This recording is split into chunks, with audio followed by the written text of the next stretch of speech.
रामकृष्ण हरी. एका नवीन घटनेच्या व्हिडिओमध्ये आपलं स्वागत आहे. तर आजची घटना आपण पाहणार आहोत आपल्या महाराष्ट्रातील बीड जिल्ह्यातील. आता बीड जिल्ह्यातील जो हत्याकांडाचा जे प्रकार आहेत ते जरा वेगळेच आहेत. म्हणजे महाराष्ट्रात जे काही हत्याकांड होतात त्यातले बीडचे जरा वेगळेच असतात.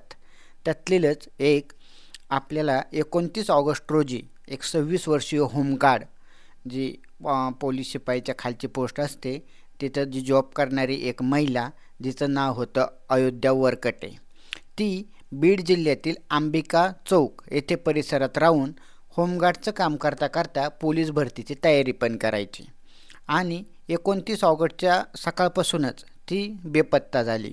तिचा फोन बंद होता. तिला बऱ्याचशा शोधायचा प्रयत्न केला पण ती काय सापडली नाही.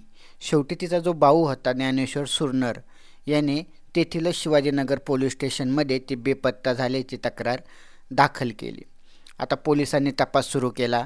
1-2 दिवस तरी ती काय तिचा शोध सापडला नाही, कारण मोबाईलच्या ट्रॅकिंगनुसार ती शोधायचा प्रयत्न केला तरी तिचं काय लोकेशन सापडत नव्हतं.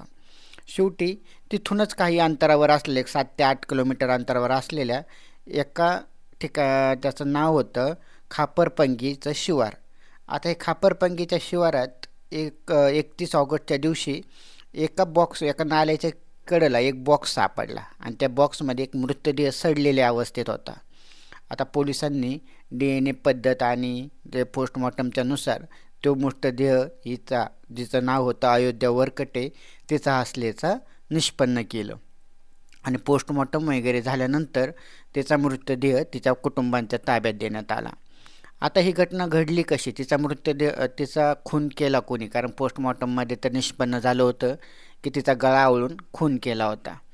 आता ही घटना घडली कशी आणि झाली कशी? तिचा मारलं कोणी? आता ही जी अयोध्या वरकटे होती हिचं वय वर्ष होतं 26. ती राहत होती अंबिका चौकामध्ये जे आहे बीड शहरामध्ये. आता ती होमगार्डचं काम करता करता ती पोलीस भरतीची तयारी पण करायची. तिचा एक 5 वर्षापूर्वी लग्न झालं होतं, पण त्याच्यातच लवकरच लग्न झाल्यानंतर आणि तिचा नवरा पण लगेच वारला आणि तिला एक ईश्वरी नावाची एक 3 वर्षाची मुलगी पण आहे. आता ती विधवा होती, पण तिची जी मुलगी होती तिचा अभ्यासात तिला सांभाळायला कोणी नसावं किंवा तिच्याकडं लक्ष द्यायला कोणी नसावं म्हणून तिने तिच्या स्वतःच्या मुलीला सासरी ठेवलं होतं आणि ती इकडे येऊन अभ्यास करायची. आता तिचं सासरसुद्धा तिथलंच बीडमधीलच होतं आणि तिचं माहेरसुद्धा बीडमधलंच होतं. तर त्या बीडमध्ये जो गेवराई आहे तिथलं कवडगाव म्हणून एक गाव आहे, तर तिथलं ती माहेर होतं आणि सासर त्याच गेवराई तालुक्यातील लुखाम मसला हे तिचं सासर होतं. आता तिच्या पतीचं निधन झाल्यानंतर आणि मुलगी एक झाल्यानंतर मुलीला सासरीच ठेवलं होतं तिने. त्याच्यामुळे शक्यतो ती अभ्यासाकडे लक्ष द्यायची, म्हणजे दिवसा किंवा रात्रीचं जसं ते होमगार्डचं काम करून स्वतःचा उदरनिर्वाह भागवायची आणि नंतर जसा वेळ मिळेल तसे पोलीस भरतीची तयारी करायची, अभ्यास करायची, फिजिकल करायची. आता तिचं व्यवस्थित चालू होतं, पण तिच्या शेजारी एक 35 ते 36 वर्षाची एक महिला राहत होती. आता तिची ओळखच होती. तिचं नाव होतं वृंदावनी. आता ह्या दोघी सुरुवातीला चांगल्या मैत्रिणी झाल्या. ही वृंदावनी जवळजवळ 36 वर्षाची होती आणि तिला 3 मुले झाली होती. तिच्या 3 मुलांची वय 16, 14 आणि 10 वर्ष होतं. आता ही वृंदावनी असं दुसरं काही काम करायची, मोलमजुरी करायची वगैरे असं करून शिक्षणासाठी ती तिथं राहत होती शहरात आणि तिचा नवरा गावाकडे राहायचा. आता शक्यतो नवऱ्यापासून लांब राहते, त्याच्यामुळे तिचं एका राठोड मुलगा होता त्याच्याबरोबर तिचे प्रेमसंबंध होते. आता हे शक्यतो शहरात काही नवीन गोष्ट नाही. जवळजवळ तुम्ही ज्या आजकाल महिला नवऱ्याबरोबर राहून सुद्धा जर विवाहबाह्य संबंध करत असतील तर नवऱ्यापासून लांब राहणाऱ्या महिला काय फरक, त्या तरी कशा कमी राहतील?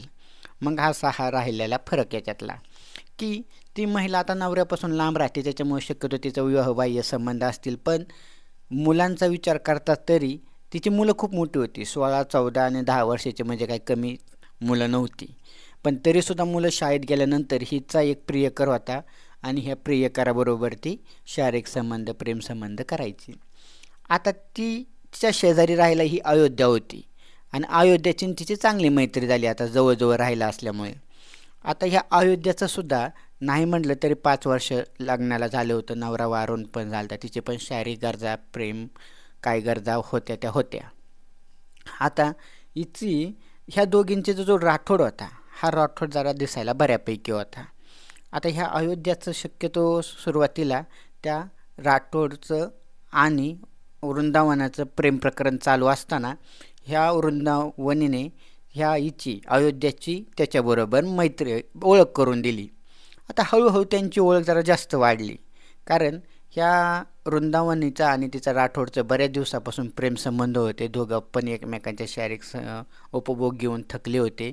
त्याच्यामुळे आता या राठोडला पण नवीनच काहीतरी पाहिजे होतं, म्हणून त्याने ह्या जी अयोध्या आहे तिच्याबरोबर ओळखन संबंध ठेवायला जास्त सुरुवात केली.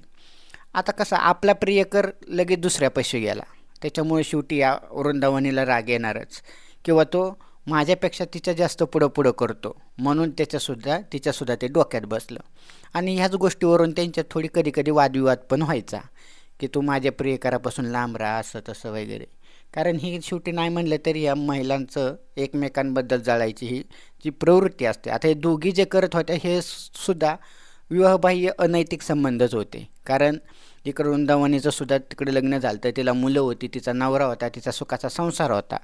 आणि इकडे अयोध्यासुद्धा पहिल्या नवऱ्यापासून तिचा नवरा मेला होता, त्याच्यामुळे ती लांब राहत होती का असे ना, पण तिची ती गरज होती, पण ती अनैतिकच होती शेवटी, कारण त्यांच्यात असं लग्न वगैरे काय झालेलं नव्हतं. आता ह्याच गोष्टीतून त्यांच्या जो वृंदावनीला सारखं ते डोळ्यात खपायला लागलं, की माझ्या प्रियकराच्या पुढं ही जी अयोध्या सारखी करते आणि यांचे प्रेमसंबंध जुळले, तर हा माझा जो प्रियकर आहे तो मला लांब करेन. आता तिला तशी पण काही गरज नव्हती, नवरा होता त्याच्यामुळं. पण ठीक आहे, मग त्यांच्यामुळे त्या गोष्टीवरून वाद व्हायला लागले आणि तिला असं वाटायला लागलं की आमच्या राठोडचं आणि माझ्यातलं जे प्रेम प्रकरण आहे किंवा आमच्यातले जे संबंध आहे त्या अयोध्यामुळे खराब होत आहेत, आणि मग आमच्यातला जो अडसळा आहे अयोध्याचा तो कायमचा दूर करायचा. म्हणून तिने एके दिवशी या अयोध्याला आपल्या घरी बोलवलं. रात्रीची वेळ होती, संध्याकाळी 7-8 वाजले होत्या. आणि ती घरी आल्यानंतर तिने तिचा घरामध्ये गळा आवळून खून केला का कोण म्हणतं, आता पोस्टमॉर्टममध्ये शक्यतो अजून रिपोर्ट क्लिअर असं कळलं नाही बाहेर आलेलं, की विष पाजलं तिला का गळा आवळून खून केला. पण सर्वांचा तरी असा प्राथमिक अंदाज आहे की गळा आवळून खून केला. आता गळा आवळून खून केल्यानंतर तिच्या मृतदेहाची विल्हेवाट लावायची कशी. आता तिचा मृतदेह तिथंच पडून ठेवला तिचा. आणि तिचा जो मुलगा आला, 14 वर्षाचा एक मुलगा होता तिचा मधला मुलगा आल्यानंतर त्याने त्याच्या पोलिसाच्या भावाचा एक कोणाची स्कूटी होती, ती स्कूटी घेऊन आले. त्या स्कूटीवर त्यांनी आधीच एक बॉक्स मोठा आणून ठेवला होता, त्या बॉक्समध्ये तिचा मृतदेह टाकला आणि तिथून साखरपांगी शिवार म्हणून एक 6-7 किलोमीटरवर तिथं त्या स्कूटीमध्ये त्या दोघांनी तो मृतदेह नेला आणि आतमध्ये झुडपामध्ये फेकून दिला. आता त्यांना वाटलं की आपली काम किंवा आपला गुन्हा पचून जाईन. शेवटी ते आपल्या नाला मोठा होता, नाल्याच्या आसपास तरी सहजासहजी कोणी जात नव्हतं, दुर्गंधी जास्त येत होती. पण नंतर 2 दिवसांनी तिथून येणाऱ्या जाणाऱ्यांना तो जरा असा दुर्गंध जरा जास्तच येऊ लागला आणि त्यांनी पोलिसांना याची बातमी दिली. पोलिसांनी सुद्धा तिथं तात्काळ येऊन तिथं पोस्टमॉर्टम वगैरे केलं. त्यांना पण दुर्गंधीवरून हा पहिल्यांदा हत्येचाच कट वाटला, कारण हत्या झाल्याशिवाय असं लांब कोणी मृतदेह नेऊन टाकत नाही. त्यांनी कशीबशी त्या मृतदेहाची ओळख पटवली आणि त्यांना पण कळलं की होमगार्डचाच मृतदेह आहे अयोध्येचा. मग त्यांनी त्याचा मृतदेहाचे पोस्टमॉर्टम वगैरे केल्यानंतर ही तपासाची सूत्रे फिरवली. आता ही तपासाची सूत्र कशी फिरवली, तर ही शेवटची जेव्हा कुणाबरोबर भेटली होती ते एका CCTVमध्ये अयोध्या आणि वृंदावनी हे शेवटच्या भेटल्याचं पोलिसांना समजलं. मग पोलिसांनी त्या वृंदावनीला ताब्यात घेतलं, त्याच्याकडे चौकशी केली आणि त्याच्यात तिने आपल्या गुन्ह्याची कबुली दिली. आता ही गुन्ह्याची कबुली दिल्यानंतर प्रश्न राहतो की हे केलं कसं आणि किती समाज उद्ध्वस्त झाला, 2 कुटुंबे किती उद्ध्वस्त झाली. या अयोध्याचं सुद्धा तिला एक स्वतःची मुलगी आहे 3 वर्षाची, आणि ह्या जी वृंदावनी तिलासुद्धा 3 मुलं आहेत, चांगली मोठी मुलं आहेत. आता ह्यातून 2 कुटुंब उद्ध्वस्त झाली, एक तर आता अयोध्या तर गेली, पण वृंदावनीचं सदरी काय तिचा सुद्धा स्वतःचा संसार उद्ध्वस्त झाला. आपण नेहमी आणि प्रत्येक व्हिडिओमध्ये सांगतो की अनैतिक संबंधांचा शेवट हा नेहमी वाईटच होतो. तशी ही गोष्ट.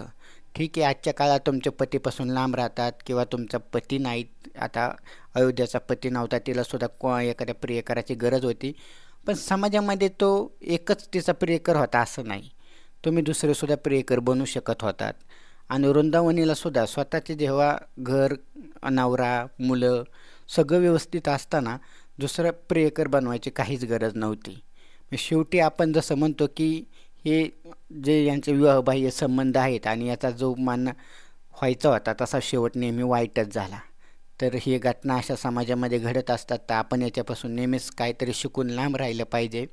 कितीही तुमच्या शारीरिक गरजा असत्याल, प्रेमाच्या गरजा असत्याल, नवरा असेल, लांब असेल, तर ह्याच्यापासून लांब राहणं हे नेहमी चांगलं. कारण हे गरजा तात्पुरत्या असतात आणि याचा शेवट खूप वाईट होतो. तरी घटना आवडल्यास नक्कीच, आणि चॅनलवर तुम्ही नवीन असाल तर चॅनलला सबस्क्राईब करायला विसरू नका. रामकृष्ण हरी.